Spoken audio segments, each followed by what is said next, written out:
Okay. Good morning to one who present here. My name is Mohammed Ishwar and I am from Department of Electronics Engineering. Today I am going to present about the problem statement which is given by our institution is lake water hyacinth problem which comes under the Ministry of Agriculture, Irrigation, Technology and Development. So basically what is a lake water hyacinth? Before that we getting into we will see our team review. Myself Mohammed Ishwar and the product we are going to develop is robot aquaculture. So what does this aquaculture do? It's basically an AI-based robot which we developed to clean the water hyacinth. So what is the problem statement? The problem is caused due to the water hyacinth. So before we go into what are the problem of hyacinth, we have to know what is an hyacinth it is. So what is an hyacinth? It's a lake plant which consumes all of the energy. Okay, continue. What is an hyacinth? We have to know about the hyacinth, so we will talk about the history of the hyacinth. We talk about the history. The hyacinth originates from the Southeast American states like Mexico, Brazil, like that. They are found the enormous number of the water hyacinth which they've been groomed. So the Britishers took their and planted our place to destroy our ecosystem. To avoid this, what this plant do is it consumes all the oxygen energy and life energy which is present in the water. So the all life is dead in the lakes. So in 1800s, Saint Luciana, from there they take this water hyacinth and bring it to our place and they plant it in our India, Vietnam, Indonesia places which is highly suffering from water hyacinth. This water hyacinth caused a mass famine which is also known as Bengal famine in 1857. So now we are going to talk about our robot working model. What does our robot working model do? Means first working process. The robot will get on, then the robot starts to scan the lake through its vision system and which we have given him. Then robot mode tracking, which tracks the path. If the plant is present there in the specific premise, the mode is going to the specific part itself. Then it analyzes the data. It goes near and analyzes the data, which is water hyacinth or some other different plants like lily, lotus, etc. So it particularly pick up the water hyacinth and it will store it in the storage data. So this is the basically working model of our robot. So what are the challenges and limitations we are presenting? The challenges we are facing that lack of libraries, because it's not easy to make library pictures, like we have to input the data into the robot system. So like for the libraries itself we need 1,53,000 different kind of photos of a variety of water hyacinths in variety timeline and variety days, variety temperature, variety situations and all. So it's hard to make out the libraries, and the control system which is the automatic vision system, which it has to go through the lakes around in the water itself. Then the main challenging we are facing is the designing of its wheel. So its wheel is both action travel in the land and water itself, because we are adding in the wheel structure we are adding the turbine like fins model. So in muddy or slurry areas it will cut the slurry areas and it will like beat it and go in like both as a wheel and fins. Then in the lake area it will go as a water turbine. So this is what the challenges we are facing. Now we are talking about how the robot exactly works on. So first we are turning on the robot, then turning on the robot means we have to turn on, then the robot scans we and all know that.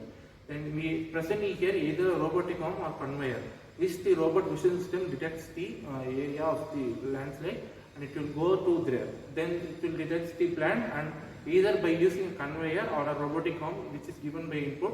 We give the robotic arm input because in some of the lakes they present like big rock-like structures. In between the rock structures, the plant will be present. Our motive is to eradicate the entire hyacinth system and make it useful in other ways also. So we found that the robotic arm can get through the areas like small which cannot accumulated by conveyors. So for that we are using the robotic arm. Then what are the controllers we are using means we can control it through our mobile itself. If it will scan the area, if it's not, scan is not possible means we can simply square the image out like clicking like this, then it will go there and scan the image, then it will send the output. This is what we are going to use the IoT technology itself. Then sensors.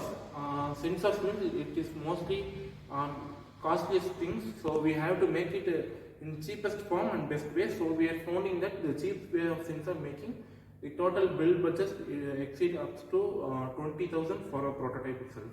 So we are reducing the amount itself to make it more reliable and more softer. Then what is the process? After knowing that, you might have wondered what is the process itself. So how does this robot process itself? Our motive is not only to clean or eradicate the entire hyacinth. If the hyacinth growth rate is 50 per 5 days, it will grow double. So if there is one hyacinth there, it will grow in next 5 days 2. Then 2 converted into 4, 4 into 8, 8, 16. Then imagine about if there is a month present, how many hyacinths are grown. So we came up with the solution, and it will completely recover all the ecosystem and everything will be gone. So to recover that ecosystem back, our robot also and bioengineered robot, which we use in simplified biotechnology, right? First we found that in normal research we found that there is a microbes present in the water, which is a food for phytoplanktons. Phytoplanktons are the cellular structures are 80% of the world oxygen from the seas. So it is the major producer of the oxygen. So what we have to do is, first we have to feed the microbes. The microbes can survive in any harsh conditions itself. So we have to pour the microbes in there, in the hot spots, especially hot spots. The robot detects the perfect hot spots in the lake. Like it should have the warm temperature, it should have the life resource itself. So our robot detected with the temperature sensor, which finds the perfect hot spots like 30 to 37 degrees Celsius. So the growth rate will be so much high. So the microbes will be doubled in within 2 to 3 weeks. Then we have to add the phytoplanktons. After they adding the phytoplanktons is injected in the several hotspot areas. Then it will eat the microbes. Then again it reproduce, eat, so that the oxygen level can be brought back within 5 to 6 months. But we are not going to live in the phytoplankton itself, or else the complete lake will fill with algae. So for that we have to make the ecosystem back. We have to add these insects like water scatters, mealyworms, and some small fishes which eats phytoplanktons. So by adding this in within 5 to 6 weeks after the phytoplankton order, it will eat all the phytoplanktons and give the energy to ammonia and nitrogen content to the water itself. So again the ecosystem adds, we can add the big fish itself, then it will eat the small fishes also. So this is how the life cycle continues in the lake system. So within 5 to 7 months we can brought up an entire ecosystem to back to its normal. So what are the applications and benefits of this thing? To talk about the applications and benefits of thing, first is in business oriented, creating an ecosystem which can gather tourist spots. If you created back a lake system, means many of the birds will come and reproduce their systems like migration. So while migrating, birds have stay there. The government can take initiative to change it to wildlife sanctuary or boating site, whatever it's within business form. In waste management, it is a zero waste management. Why I am calling this zero management is because no waste can be generated through this. Everything is useful. You can ask that what about the lakewater hyacinths we collected. So the lakewater hyacinths which are collected can be turned into paper and fertilizer also, because hyacinth is rich in nitrogen and oxygen content. So it's useful to make a biomanure and the plant will grow really well. So this is on the business aspects. So what is the ecosystem, and then we can make a fish farm there, because the ecosystem is back and it's perfect for our fish feeding area. So creating a fish farm in lake itself, and we can export the fish to other countries. So we can also be leading there is a chance also to be a leading exporter of the fish itself. So these are the benefits of this robot. On the next slide, we are going to see which are the countries which are mostly affected in these problems. Before that, we have to say the pictures which is worth 1,000 words. As you can see, there is a lot of lake water hyacinths. People are collecting the hyacinths itself, and there are, you can see the dead fishes. This is what the impact they create in the lake itself. So, what are the countries which are facing the problem is as shown in the map. You can see Brazil, South Africa, Mexico, and then come to this side, India, and I related to areas Vietnam and Australia, like that area is mostly affected in this system. So this is what they are expecting to eradicate our system. What is the existing system is like they drove a boat or tractor, or with the help of an excavator, they pick up the lake water like that. It's done in manually. But by introducing this to each state, a robot can clean up to a lake per day. So it can reuse, recycle, and it's a green energy source also. Like we introducing the power source as the solar cell and the rechargeable battery itself, because it recharges itself while the turbine is running. So this is what we are going to do. Thank you. Any questions? Thank you. I am Tyagarajan from second year AIDS Artificial Intelligence and Data Science Department. Now I am here to explain my project.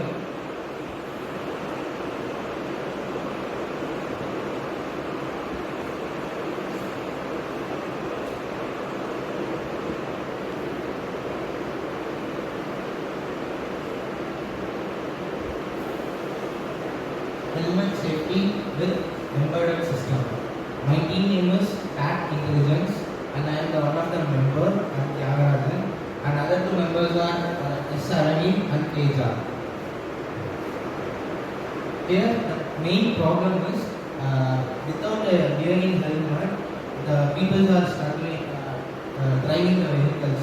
So my main motto to convey this is to wear a helmet. At all times.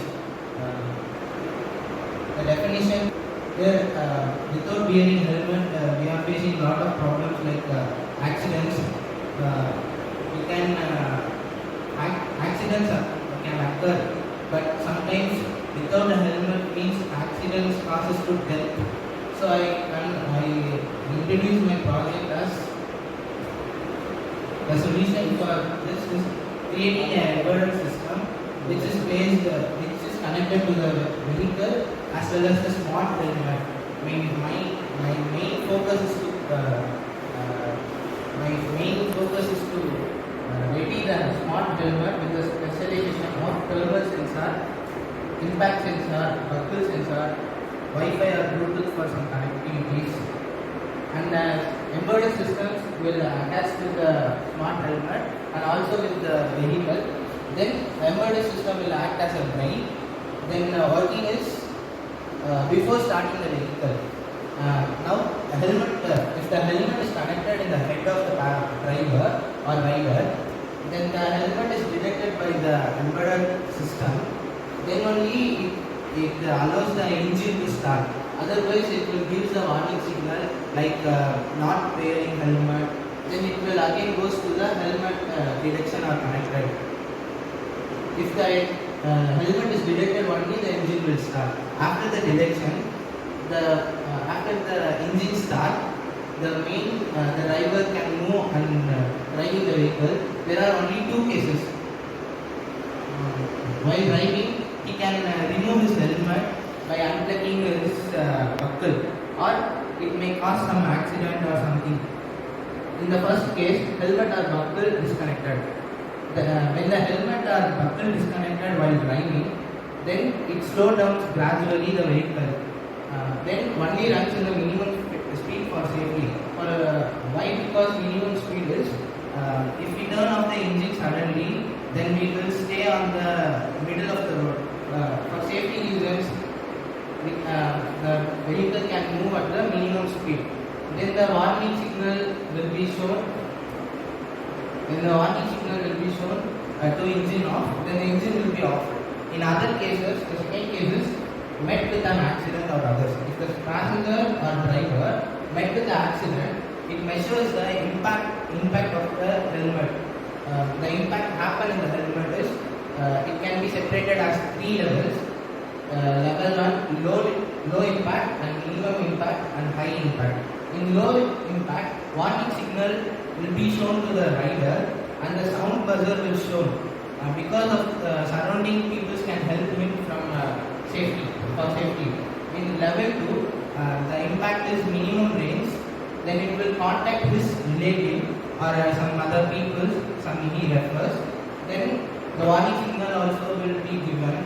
In level 2, the contact information will be given through some mail or WhatsApp something attached to the file. Then the location also will be shared. And in level 3, high impact, he attempts in a major accident, then the emergency system will activate, and the emergency alert will also send to the emergency team like ambulance, police, fire service, like then burning signals, relative signal, all will be able to work. The main motto is to wear a helmet during riding is the safest thing. Then conclusion, use helmet while riding because helmet can save our life from danger. Thank you.